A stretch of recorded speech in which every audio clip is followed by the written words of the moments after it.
Many police departments provide insufficient training, particularly in de-escalation techniques, mental health crisis intervention, and implicit bias.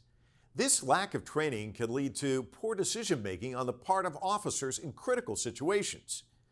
Dayvon Love, who works at a grassroots think tank, is striving to address these issues and drive change in Baltimore, one of the most violent cities in the United States. I met Dayvon Love in our offices in Washington, D.C. Dayvon, I mentioned I watched one of your videos on YouTube, and you kind of spoke rather lovingly about debate and what a role it's played in your life. So talk to us about the importance of debate and how it's kind of guided your life in a way. So I came into the activity of debate during an academic and intellectual innovation in the early 2000s that challenged the kind of white supremacist pedagogy and worldview within the dominant practice of policy debate out of the Pan-African Studies Department at the University of Louisville, where they brought black debaters into the activity, introduced some pedagogical innovations around the use of organic intellectuals, personal experience, radical black scholarship, and that culminated in the team of Liz Jones and Tanya Green, two black women in the quarterfinals of both national championship tournaments. My debate partner and I, who were both from Baltimore, he actually debated at Louisville for 2 years. He transferred back to Tallahassee University to debate with me, and him and I in 2008 won nationals, extending on that intellectual tradition. And so that actually formed the basis of the intellectual work that led to the founding of Leaders of a Beautiful Struggle.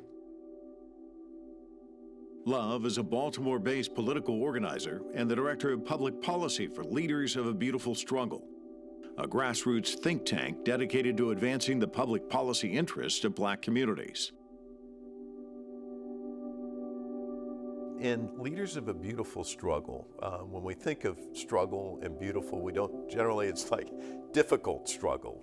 So the name itself, can you talk to us about, because there's a lot in the name, unpack it for us. Yeah, it's actually a combination of, it's a hip hop album by a rap artist named Talib Kweli. He had an album called Beautiful Struggle, and that album came out during the time that I would say incubated a lot of myself and my peers' kind of intellectual socialization. And also it's a reference from a speech that Dr. Martin Luther King Jr. gave, referencing the beautiful struggle, the importance of recognizing that there's beauty in the work to create a better world. So that's essentially, was just the combination of the two things just fit the work that we were trying to do at the time. What are some of the objectives?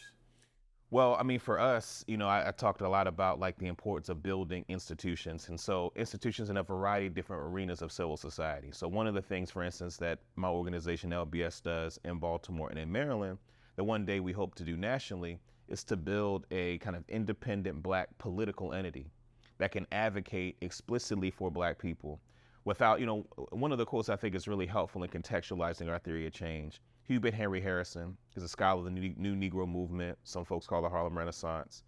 He says that the difference between the position of people of African descent pre-Civil War and post-Civil War, pre-Civil War being chattel slavery enforced by brute force, post-Civil War enforced by wage slavery, by starvation.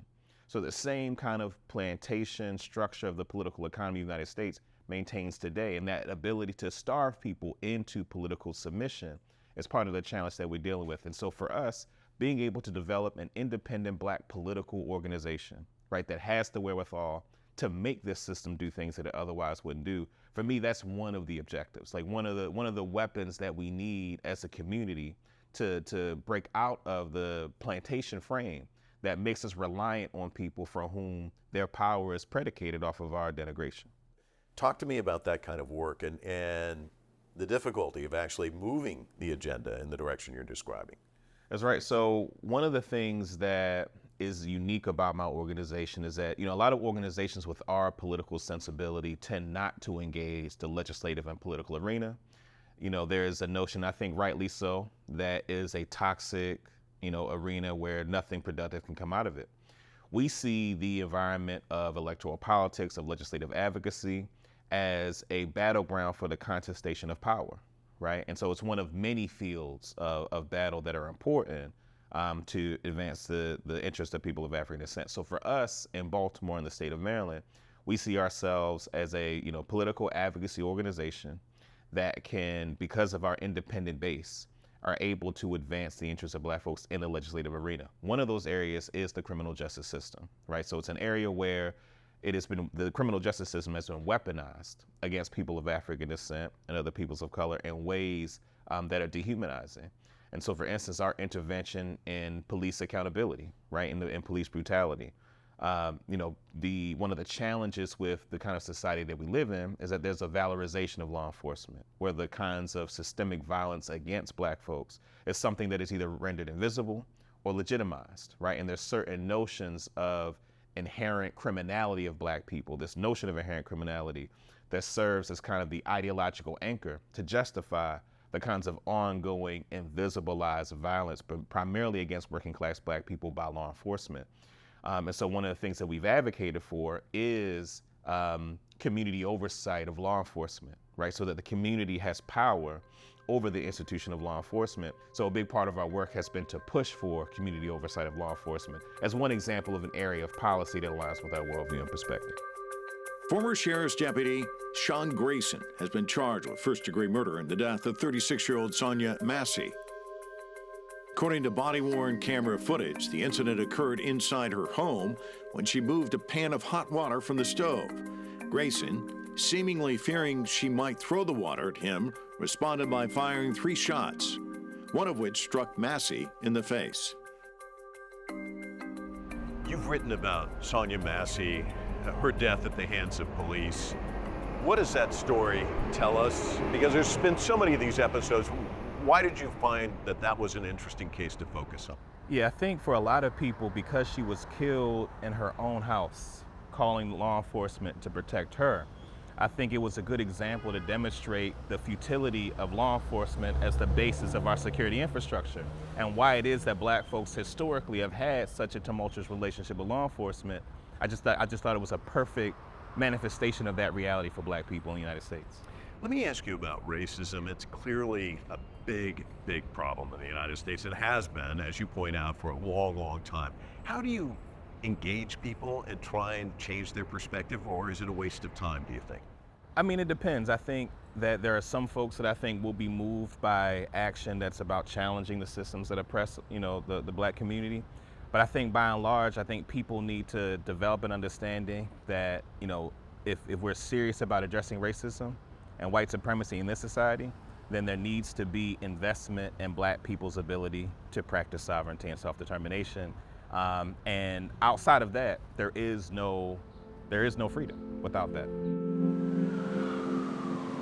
The trend of fatal police shootings in the United States continues to rise. According to Statista, more than 900 civilians were shot to death by police in 2024, with almost 1/3 of the victims being Black.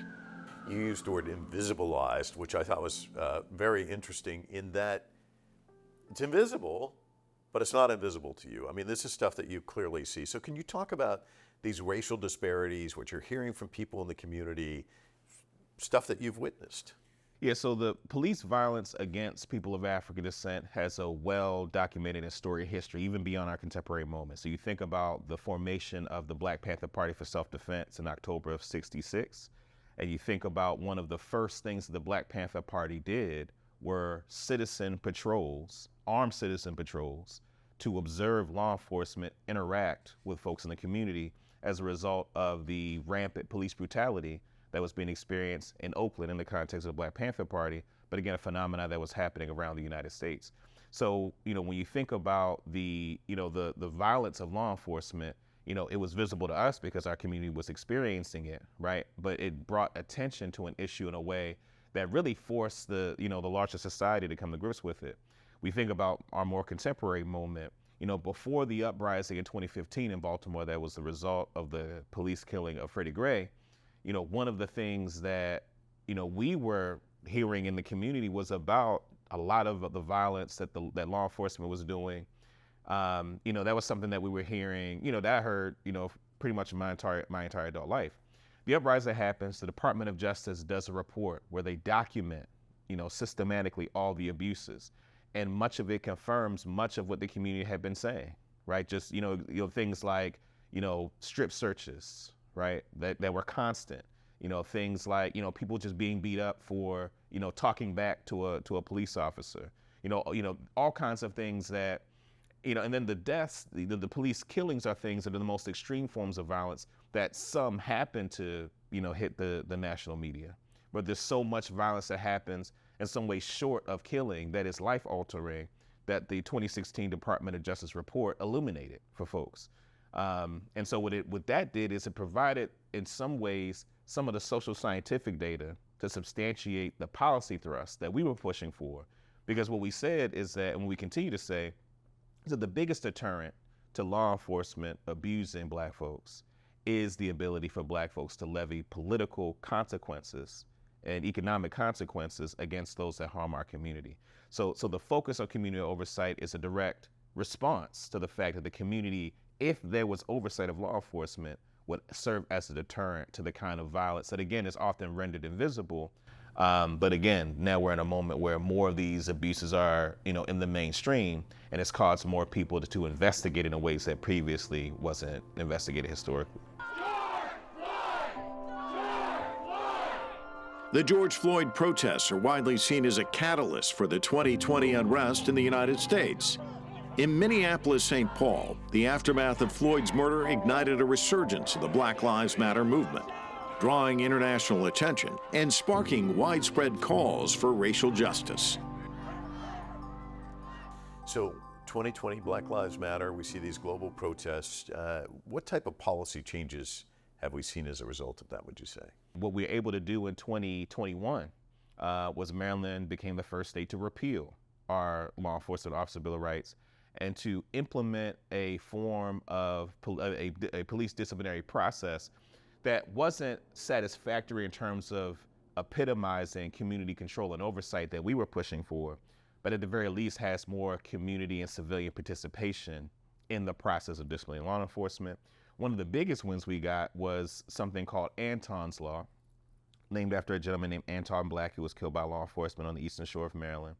And what this bill did was change the Maryland Public Information Act procedure that investigatory records of law enforcement officers were prohibited from public disclosure.